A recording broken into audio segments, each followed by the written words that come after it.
Assalamualaikum warahmatullahi wabarakatuh. Saya ingin mempresentasikan hasil makalah saya yang berjudul Penyimpangan dalam Investasi dan Pasar Modal. A. Penyimpangan dalam kegiatan investasi dan pasar modal. Penyimpangan dalam kegiatan investasi dan pasar modal ialah segala bentuk perilaku, tindakan, atau praktik yang melanggar ketentuan hukum, etika, atau prinsip-prinsip tata kelola yang berlaku di pasar modal. Beberapa ciri utama penyimpangan dalam kegiatan investasi dan pasar modal antara lain: yang pertama, tidak sesuai regulasi dan bertentangan dengan ketentuan Undang-Undang Nomor 8 Tahun 1995 tentang pasar modal dan peraturan OJK. Kedua, bersifat manipulatif, melibatkan rekayasa terhadap harga saham, volume perdagangan, atau persepsi publik. Ketiga, ada itikat tidak baik untuk menyesatkan investor demi keuntungan pribadi atau kelompok tertentu. 4. Merugikan banyak pihak yang menimbulkan kerugian finansial baik secara langsung, misalnya kerugian investor, maupun tidak langsung, misalnya hilangnya kepercayaan pasar. Bentuk-bentuk penyimpangan yang sering terjadi dalam investasi dan pasar modal di Indonesia. Yang pertama itu ada insider trading atau perdagangan orang dalam. Insider trading adalah tindakan membeli atau menjual saham berdasarkan informasi material yang belum dipublikasikan secara umum.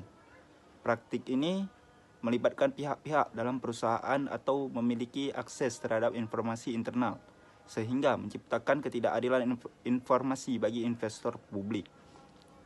Kedua, manipulasi pasar. Manipulasi pasar terjadi ketika pelaku pasar sengaja mengatur harga saham atau volume perdagangan untuk menciptakan persepsi yang salah di mata publik. 3. Penyebaran informasi menyesatkan. Penyimpangan ini terjadi ketika emiten, analis, atau pihak tertentu menyampaikan informasi palsu, menyesatkan, atau tidak lengkap demi memengaruhi keputusan investasi publik. 4. Perdagangan semu. Perdagangan semu ialah aktivitas jual beli saham yang dilakukan oleh pihak yang sama dengan kesepakatan antara pihak tanpa adanya perubahan kepemilikan nyata, dengan tujuan menciptakan ilusi volume perdagangan yang tinggi. 5. Investasi ilegal dan skema Ponzi. Skema investasi ilegal sering menyamar dalam bentuk investasi bodong, yaitu penawaran investasi dengan imbal hasil tinggi yang tidak masuk akal. C. Faktor-faktor penyebab terjadinya penyimpangan dalam investasi dan pasar modal. Berikut ini ialah beberapa faktor utama penyebab terjadinya penyimpangan di sektor investasi dan pasar modal di Indonesia. Yang pertama, rendahnya literasi keuangan dan investasi masyarakat. Salah satu penyebabnya utama terjadi penyimpangan ialah rendahnya tingkat literasi keuangan masyarakat. Kedua, pengawasan dan penegakan hukum yang belum optimal.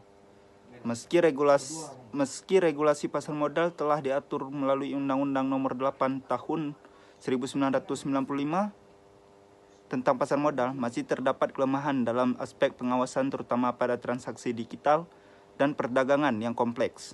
Ketiga, motif keuntungan pribadi yang tidak terkendali. Motivasi memperoleh keuntungan secara cepat seringkali mendorong individu atau korporasi untuk mengambil jalan pintas. Keempat, kelemahan dalam tata kelola dan etika perusahaan.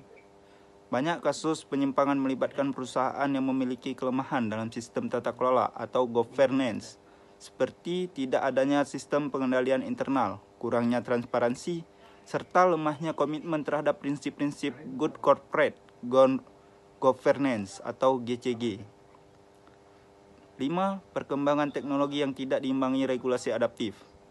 Meskipun digitalisasi membawa banyak kemajuan, perkembangan teknologi juga memunculkan tantangan baru dalam pengawasan pasar modal. Contohnya, penyebaran hoaks investasi melalui media sosial, robot trading ilegal, serta platform investasi digital tanpa izin seringkali lebih cepat daripada respon regulasi. Sekian dari saya. Assalamualaikum warahmatullahi wabarakatuh.